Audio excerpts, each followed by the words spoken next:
Assalamualaikum warahmatullahi wabarakatuh. Perkenalkan, nama saya Asih Pratiwi, mahasiswa Ilmu Komunikasi semester 4 kelas C Malang dengan NIM 2370 2010 170. Di sini saya akan memaparkan tentang etik teorik atau teori etika yang dikembangkan oleh Anit Bayer. Anit Bayer adalah seorang filsuf asal Selandia Baru. Beliau lahir pada tanggal 11 Oktober 1929 dan wafat pada tanggal 2 November 2012, yang dikenal sebagai ahli moral dan peneliti karya David Hume.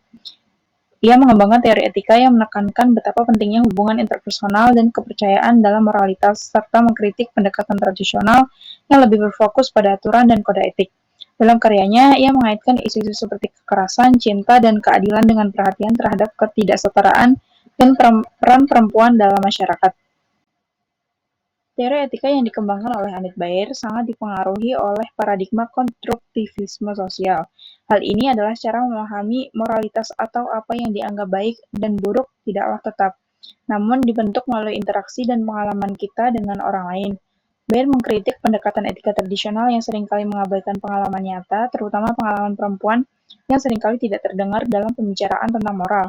Dengan menggunakan perspektif konstruktivis, Bayer menunjukkan bahwa nilai-nilai moral dan peran gender adalah hasil dari konstruksi sosial yang bisa berubah seiring waktu.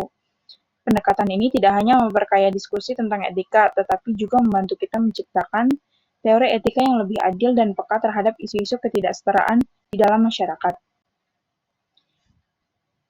Dalam tradisi komunikasi, teori etika Anit Bayer dapat dipahami melalui tradisi komunikasi semiotika, fenomenologi, dan sosiopsikologi. Dalam semiotika, peran tanda dalam komunikasi menunjukkan bahwa makna yang dihasilkan dari tanda-tanda ini membentuk penilaian moral dalam konteks sosial yang dimana kepercayaan dan komunitas berperan penting dalam membangun pemahaman etis. Sementara itu, dalam teori tradisi komunikasi fenomenologi menekankan pengalaman subjektif individu di dalam dilema etika, yang dimana menggarisbawahi betapa pentingnya hubungan interpersonal dan kepercayaan dalam penilaian moral, serta mengakui bahwa emosi adalah bagian integral dari penalaran etis. Di sisi lain, sosiopsikologi meneliti interaksi antara perilaku individu dan pengaruh sosial, menunjukkan bagaimana norma-norma sosial membentuk standar etika individu dan mengakui bahwa konteks budaya dan agama dapat mempengaruhi interpretasi prinsip-prinsip dari etika. Secara keseluruhan, teori etika Bayer mengintegrasikan berbagai perspektif untuk memahami moralitas sebagai konstruksi sosial yang dipengaruhi oleh interaksi, pengalaman, dan konteks budaya.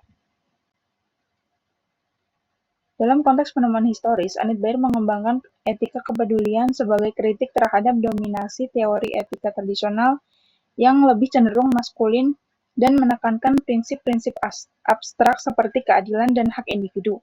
Dalam tulisannya The Need for More Than Justice pada tahun 1994, Bayer menekankan betapa pentingnya relasi antar manusia yang dibangun atas dasar kepercayaan, kepedulian, dan emosi, dan bukan hanya logika moral universal.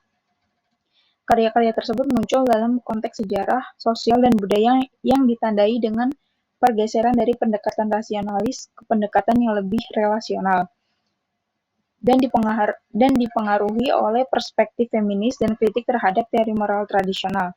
Gagasan Bayer juga terinspirasi oleh filsuf sebelumnya seperti David Hume dan Descartes, serta gerakan feminis akhir abad ke-20 yang menentang paradigma individualistik.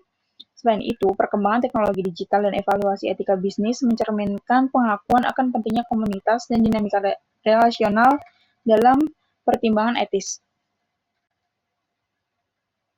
Konsep utama dan asumsi teori. Teori etika Anit Bayer berfokus pada bagaimana hubungan antar individu, kepercayaan, serta emosi yang mempengaruhi penilaian moral setiap individu. Bayer menolak pandangan tradisional yang melihat individu sebagai entitas terpisah dan lebih menekankan bahwa kita semua saling terhubung dalam konteks sosial yang sama. Pendekatannya sejalan dengan pemikiran filsuf David Hume yang percaya bahwa simpati dan hubungan antar manusia lebih penting daripada hanya berpikir secara logis. Kepercayaan menjadi hal yang sangat penting dalam filosofi moral Bayer. Ini berfungsi sebagai jembatan antara kewajiban dan kepedulian kita terhadap orang lain. Beliau juga menekankan bahwa emosi memiliki peran positif dalam cara kita bagaimana menilai situasi moral dan mengkritik pandangan yang bisa mengabaikan aspek emosional. Dalam metode penelitian, Anit Bayer mengembangkan teorinya dengan pendekatan filosofis dan kualitatif. Metode ini melibatkan pemikiran kritis tentang konsep-konsep dasar moral seperti kepercayaan dan empati, serta membandingkan pemikiran tokoh-tokoh besar seperti Kant dan Hume dengan perspektif etika feminis yang lebih memperhatikan konteks sosial. Selain itu, Bayer menggunakan metode kritik feminis untuk menunjukkan adanya bias gender dalam filsafat moral, serta mengintegrasikan wawasan dari berbagai disiplin ilmu seperti sosiologi dan psikologi. Relevansi dengan fenomena saat ini.